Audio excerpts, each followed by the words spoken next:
Well, welcome back to SAFC Live.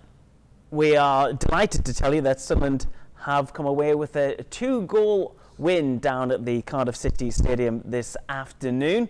And Danny, it was a bit more like what we've expected from the Sunderland side this season.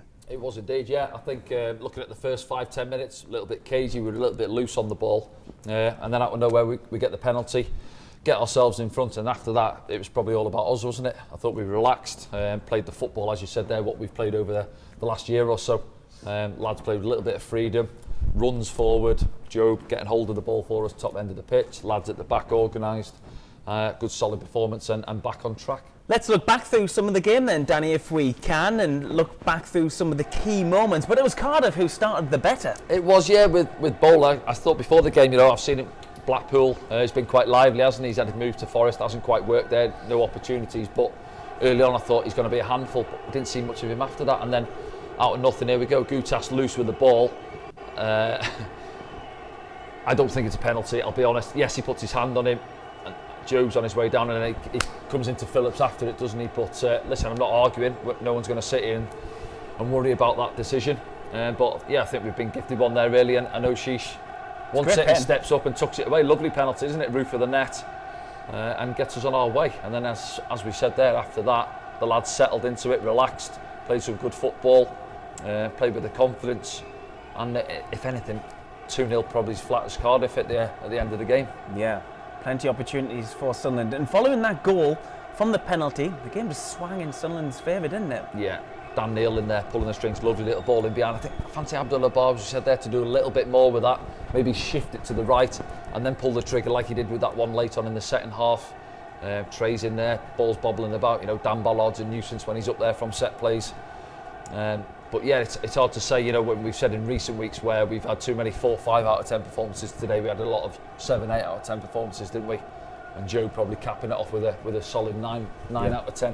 If we're going to rate the players, but and then Chris Rigg getting in here, he's got options. Could he square it? Look at the two to your left hand side. You've got Oshish and Bar there, but he fancies it, doesn't he? He wants to try and get himself another goal as he's driving in, and why not pull the trigger? Opens up on his left foot, and he tries to do the keeper down low to the keeper's right hand side, but he gets a good boot on it to get it clear. So already you can see here now there's opportunities for us to get further in front, and it wasn't long after we managed to do so. Trey just bends one in behind there, rolls, makes a bit of a mess of it, doesn't get anything on it, and then in the middle there they've got 2 defenders a little bit square on. Nobody's really got contact on Jobe at the far post, but it's good movement from Jobe. That's what you want from a striker, isn't it? Albeit he's not a striker, but well, we were talking about what other things he was doing well this afternoon, Jobe, weren't we, when we were coming through to do this part of the programme. The ball was sticking to him a lot better, wasn't it? Getting hold of it, up against Phillips and Gutas there. They're aggressive, they want to try and nick in front of him at times, but he stood his ground well.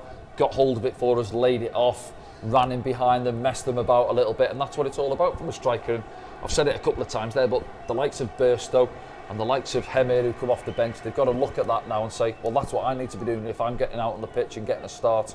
As I say, Jobe there pulls the trigger with that one, he's 25 yards out. Doesn't really catch it as clean as he would have liked, but he's got the confidence then to pull the trigger, hasn't he? And you can see Dan Neil had 2 or 3 opportunities this afternoon as well. Well, I was going to say Pierre had one, we won't talk about that one too much, which was up into Rose Ed, wasn't it? But yeah, I'm not sure on the stats yet, we haven't had a look, but we're up into double figures for shots. You look at it 2 weeks ago at Queen's Park Rangers at home. Not a single one on target. target. We had that one for Dan Neil, which wasn't even a shot really from 50 odd yards.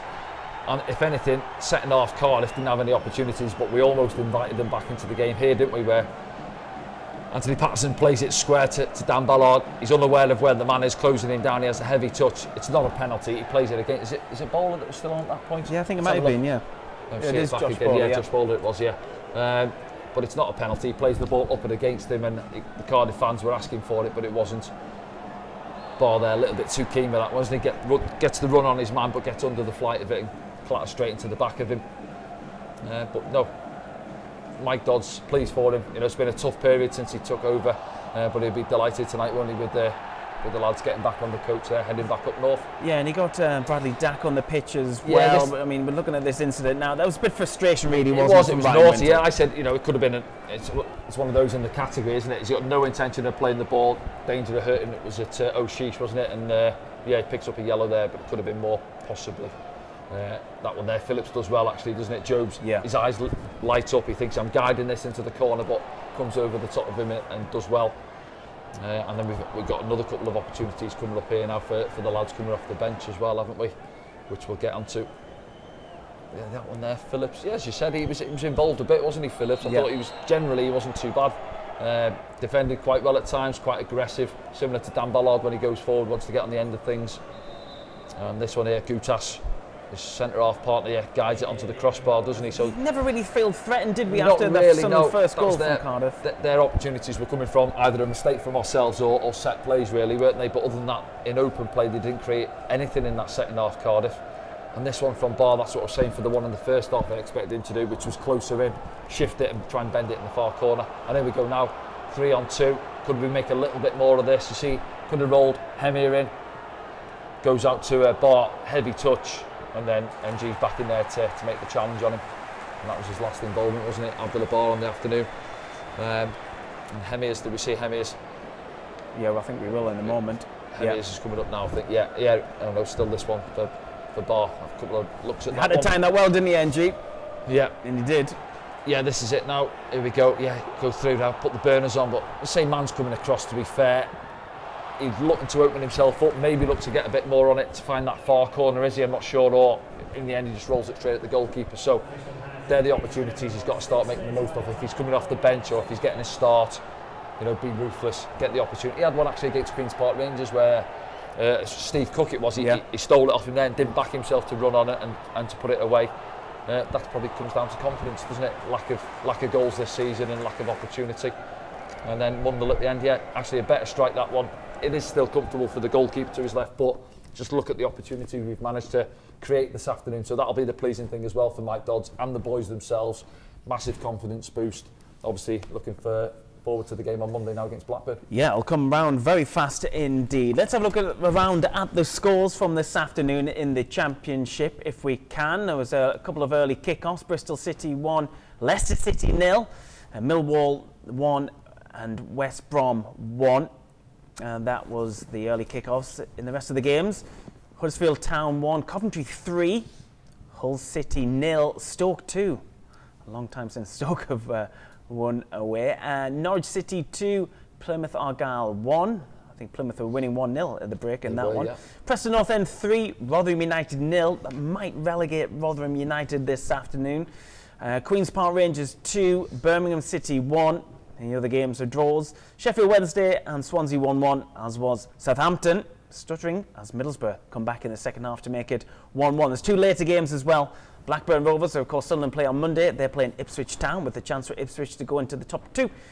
And Watford, they're at home to Leeds United. Yeah, some big results there, aren't they? Bottom end of the table as well, and as you say, opportunity now for Ipswich to go above Leicester. And there's us there. Middle of the table, as we mentioned there, haven't gone anywhere, gained a little bit of ground on Cardiff, but it's good to get back to winning ways, isn't it? The teams down the bottom end, let them worry about it, staying up, fighting. As you say, I think Rotherham have gone this afternoon, cut adrift, and incidentally, we're playing Blackburn Rovers, it's currently 19th. Yeah, and the thing as well, it's a strange one that they won't be happy they've got a late kick-off as well now, haven't they? So they're kicking off shortly, and then obviously it's a quick turnaround for the game on Monday, so we've got a little bit more recovery time, if you like. The lads getting, whether they're flying back or coming back on the coach, I'm not sure, but yeah, they'll enjoy that. And when you win games of football, the aches and pains don't hurt as much, do they? Yeah, as long as it's not cancelled the flight this time. Let's have a look around, see if you've been seeing anything this afternoon. The hashtag Ask Danny. SAFC Taylor has been in touch, who says, a great performance all round, I would say, Danny. How do you think we'll perform at home on Monday? Do you reckon that the result will bring on a winning streak? And who's the man of the match for you? Great all-round performance, as you mentioned there. Mentioned it, didn't we, where we've gone from too many 4, 5 out of 10s to 7, 8, 9 out of 10s there today, this afternoon, and that's what you got. You can always maybe carry 1 or 2 players, and we didn't really do that too much today. They were all at it, enjoyed it. You could see they enjoyed the football again. How will we get on Monday? Well, same again, really, isn't it? Take the confidence from that performance and result and try and build again. I mean, Mike Dodds said if he gets a win, he feels this side could have a bit of a run in them. Of course you can, yeah. That's all it takes in football, to spark you again as quick as you lose a game, and then the confidence saps from you. Winning games of football, it breeds the confidence back into the squad, and that's what will happen from that as well. And he's getting 1 or 2 bodies back out the treatment room as well. So yeah, things are hopefully on a little bit of a positive end to the season. As mentioned there about Blackburn, seen him a few weeks ago against Newcastle. Actually, I thought they were really good. You look at where they sat in the table, was it 19th they were then? John Eustace. When you know, again, we don't watch them week in, week out, but seeing him in that game, I thought they were excellent against Newcastle. Got beat on penalties, didn't they? But yeah, they've got the evening kick-off now. It's a late one for them against Ipswich, wasn't it? Yeah. So that's going to be a tough game for them as well. So hopefully they'll be a little bit leggy when they turn up against us at the Stadium of Light on Monday. There was another point at the bottom there. I can't remember. There was 3 or 4 on there. And man of the match, we've mentioned it. Yeah, I've got to go for Jobe. I think this afternoon. Some good candidates for it. I think there. Obviously, lads at the back, clean sheet, but Jobe in general. And as we look at some of his highlights now, yeah, wins the penalty, doesn't it? Again, for me, it's debatable whether it is, but you're not going to argue it. They give the ball away. Panic sets in from Gutas. He does put a hand on him. I don't think he shunts him forward. I think Jobe maybe loses his footing, but we're not going to argue it, as we've said. And there's his goal now. Just keep your eye on him there. Pulls off the back of the centre half. A little bit of movement. Yeah, I'm not sure where Perry NG is going there, but credit to Jobe. Yeah, he gets in there. That little corridor for Auchiche to feed it into, and he gets on the end. 7th goal of the season. Second top scorer as things stand. And he was just a nuisance for the centre-backs all afternoon, wasn't he? Up against 2 of them, really, as well. It was a good battle. And they're quite seasoned centre-backs as well, Phillips and Gutas, aren't they? Yeah, some experience in amongst them there, coming up against Jobe. It's not his natural position. Exactly, yeah. And you've said it as well, his hold-up play was good, something the others have got to look at now. It's so important, you know, for myself as a former centre-back, when the ball's going up there, if you're under the cosh and you've got to get out, he's got to get hold of it, back in, release pin the the centre-halves, get hold of it for us and get us up the pitch, and he'd done that really well this afternoon as well. He's involved in everything good for Sunderland this afternoon, and you know, right from the penalty all the way through until the end of the match as well. He was even pressing and asking questions deep into that game. He was, and I think he played Sunderland as well later on, didn't he? So he was a nuisance. Just before that. Enjoyed him. Little nutmegs on the far side, slide tackle later on, fist pump to the Sunderland fans when he was on the deck. So he's enjoyed his afternoon. So rest up. I thought they might have actually brought him off there just to keep him fresh if he's going to go again, which he more than likely will, up the top end of the pitch on Monday. But he was out there to see the game through, and well played, and my man of the match, and I'm sure most Sunderland fans as well would agree. Okay, let's move on to another one then of your thoughts here on #AskDanny. Justin's been in touch at the Temple Bar Pub in Oakville, Ontario. Could SFC have stumbled on Jobe's best position? Great game today. Thanks for tuning in, Justin, over in Canada. Yeah, he probably wouldn't agree, but yeah, at this moment in time, he's probably the best option, as we've mentioned it there. The others have struggled to get goals, and he's been the go-to man, really, hasn't he? Earlier in the season, he had a couple of games up there, got himself some goals earlier in the season as well. He's obviously dried up through the middle period, scored a screamer the other week down at Southampton, and he's got himself another one this afternoon. So yeah, listen, I'd keep him up there at this moment in time, and the other strikers, they can't complain. They've had opportunities, and it's a message for them as well, really, where Jobe, he's naturally probably more of a number 8 or a 10, but if I'm a striker, I'm thinking, well, he's in my position, I've got to do more to try and get the shirt back from him and play in what is my natural position when I've got a midfielder who's playing in my role at this moment in time. But keep him up there for me, yeah, keep him up there, why not? Great. Let's have a look at what will be the last one we've got time for, from FB, who says, with the way Rig, Auchiche and Barr have been playing currently, is there going to be space for Clark and Roberts to find their way back into the starting 11? Well, Patrick Roberts was on the bench. You imagine that will be a phased return, you'd think, because of the type of injury. Clark's not even in the squad at the moment. But the lads are starting to step up and take their opportunities, aren't they? Because Auchiche involved in both goals as well. Yeah, he was. For me, it was I said nobody was really off it. I think they had good moments and bad moments, both Barr, as we've seen from his highlights there, with his efforts on goal or decision-making at times, and Auchiche as well. First half, he played 2 loose passes across the pitch, the one where Bowler got in, had an opportunity, then a few minutes later we're 1-0 up and it's him from the spot. So we had good moments and bad, and similar for Abdullah Barr for myself. But no, for me, listen, if Jack Clark's fit, he comes back into that team. But he got 15 goals this season, so he's the leading goal scorer. He's the go-to man, he gets us up the pitch. So yeah, Jack comes back in, and obviously you look at Patrick on the other side as well. I know he hasn't got the goals and assists, well, he hasn't got any goals, has he? He's got 1 or 2 assists, I think, this season. But they're 2 for me who get us up the pitch. They're a nightmare for full-backs because you give them the ball and they do their stuff 40, 50 yards, get you up the pitch. And Chris Rigg, he's not a natural right side player, but he'll enjoy it. And wherever you ask him to play, he'll want to be out there. You know, do you want to play in goal, Chris? Give me the gloves. Do you know what I mean? So he's getting himself opportunities in the team. And no, I thought he was excellent again this afternoon, Chris. So it's a good problem for Mike Dodds to have. And as they mentioned there, you've got elite. Adji was on the bench as well. Patrick, yes, he didn't come on to get any minutes. Dak got a few minutes. So you're getting some of the more experienced boys in amongst it on the bench there. And if Jack's available as well before the end of the season, it's going to be a massive boost.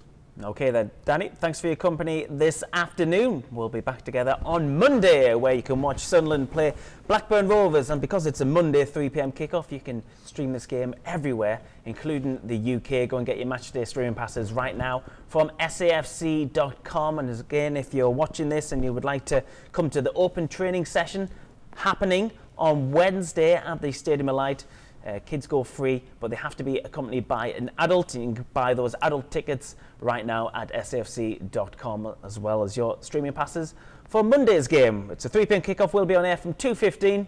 Have a good Easter weekend.